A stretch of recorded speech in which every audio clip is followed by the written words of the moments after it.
So, Marvel Studios just dropped the first season of the new Marvel Zombies TV show. Ultimately, this show is just an excuse for a bunch of hype moments, aura, and gore on the level that you wouldn't be able to see in the mainline Marvel Cinematic Universe movies, which in that sense is pretty cool. In this story, pretty much every single powerful hero and villain becomes infected by a zombie plague, leaving barely anyone relevant or powerful left as survivors. This raises the question, if Goku had been present during the events of Marvel Zombies, would things have gone differently? Would Goku avoid getting infected and becoming a zombie himself? If he could avoid infection, would he be strong enough to stop the massive zombie army made up of the best Marvel has to offer? Today, I hope to answer this question. Can Goku survive Marvel Zombies?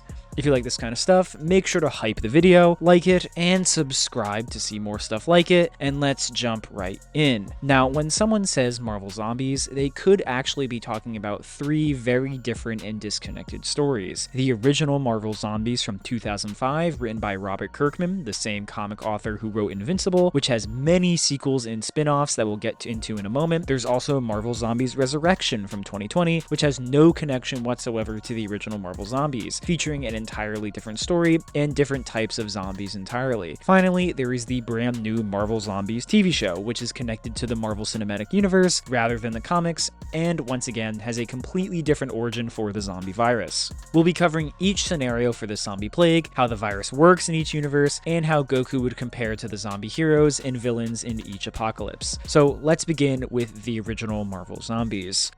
Now, this version of Marvel Zombies by far has the most complicated continuity. There's the original story, then Marvel Zombies 2, 3, 4, and 5, with also Marvel Zombies Return, the prequel Marvel Zombies Dead Days, a crossover with the Evil Dead, and several other appearances and crossovers with the main Marvel continuity, as well as the Ultimate Marvel continuity. Now, for the most part, the only stories that really matter and actually have any connection to each other are Marvel Zombies 1, Marvel Zombies 2, and the crossovers with mainline stories, and kind of Marvel Zombies Return, but even then that story has a very strange continuity. Regardless, in this universe, a zombie version of the Sentry falls out of the sky one day and begins infecting heroes with something known as the Hunger. Once you become infected with the Hunger, your body is dead, but you actually retain your mind and all of your abilities. This Hunger, of course, is for living things, with these zombies being hungry even when they are literally just severed heads. Weirdly, the cure for this virus ends up just being time. If you don't eat for long enough, you eventually stop being hungry and are totally just a chill zombie who can go back to being a superhero, just with a whole lot of guilt. They are actually stronger than normal, as being a zombie makes the heroes incredibly difficult to kill, essentially being immortal as long as their brain is somewhat intact. However, as seen with Wolverine, they are incapable of healing in any way. To make a very complicated story short,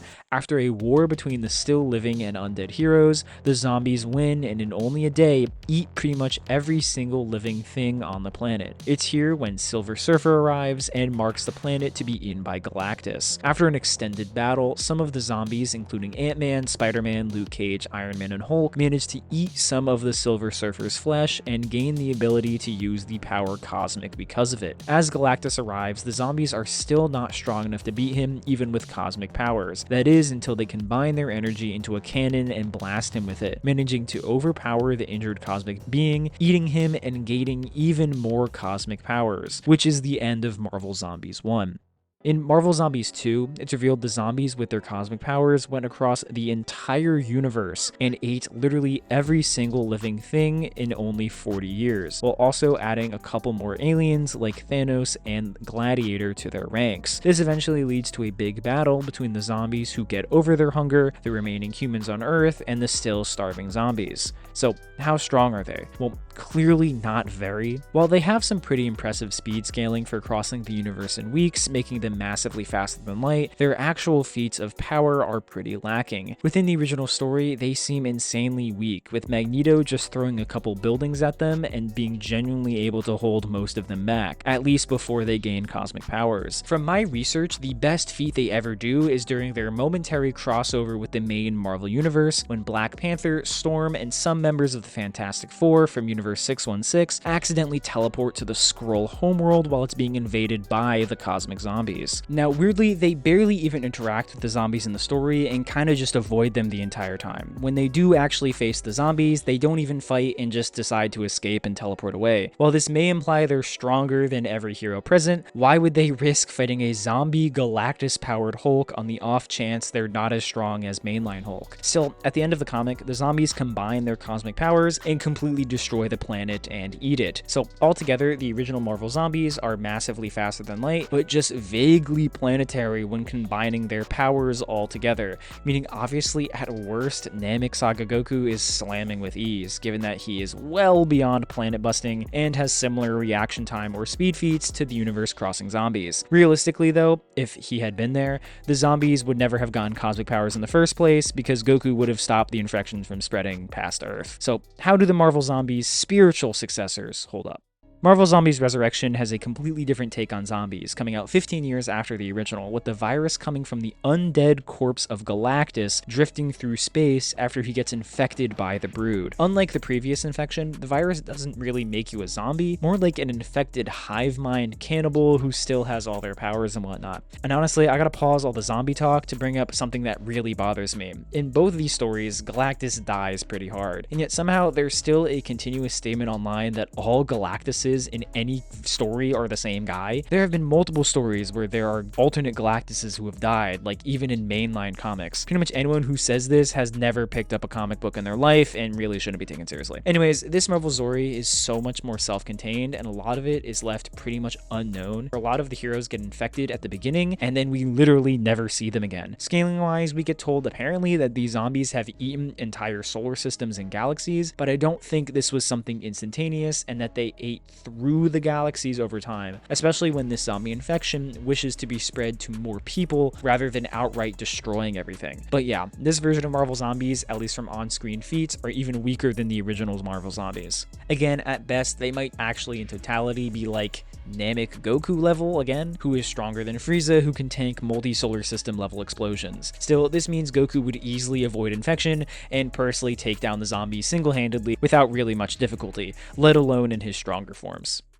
Finally, we have the animated MCU version of Marvel Zombies, which actually probably has the best potential scaling out of any of the versions so far. Now, this virus comes from the Negative Zone, being a direct alternate version of the MCU that changes the events during Ant-Man 2 and Infinity War. But just because it's an alternate universe does not mean we can freely use the movies for scaling. Just like how the comic book Marvel Zombies being an alternate universe means they don't scale to mainline counterparts, the Marvel Zombies as an alternate universe in the MCU means the exact same thing. We've even seen that within these alternate universes that scaling varies from the main MCU, like Thor somehow being equal to Captain Marvel in power. There are plenty of examples of this within the show itself, but again, I'm not spoiling anything today. Thankfully, even without the new TV show, the Marvel Zombies actually has some pretty impressive scaling. In season 1 of What If, zombie Scarlet Witch is momentarily brought in to fight against Infinity Ultron, and somehow manages to stagger him before Ultron casually just blows up the planet. Zombie Scarlet Witch somehow manages to survive this and shows up later in What If before returning to her Marvel Zombies universe. Now, I don't want to get into spoilers for the Marvel Zombie show as it's still brand new, but Scarlet Witch plays a major prominent role in that show, with a handful of zombies potentially being even more powerful than she is. By extension, that should make the strongest zombies at low-end planetary level for surviving Ultron's explosion. But Infinity Ultron is obviously far more powerful than that. Ultron has numerous feats and statements putting him on the multiversal tier, clearly being a threat to the entire multiverse of the MCU, and even beating up the Watcher, who's directly stated to be a fifth dimensional being. Therefore, even to momentarily stun a being with that much power would make Zombie Wanda fractionally comparable and technically multiversal herself, but just far lower than Ultron. If this is true, then Goku might have a real fight on his hands, since Battle of Gods, he's been multiversal as well, but his scaling in that tier is just far more consistent than Zombie Wanda. We're talking about the maximum high end that barely any zombies scale to, compared to a fraction of the current power that Dragon Ball Super Goku has. I'd be genuinely Mr. Fantastic level reaching to say that these two would have the exact level of strength. Of course, this is already better than the MCU scaling, so even if we had included stuff from the actual live action movies, it would not have really made any difference. So ultimately, can Goku survive Marvel Zombies?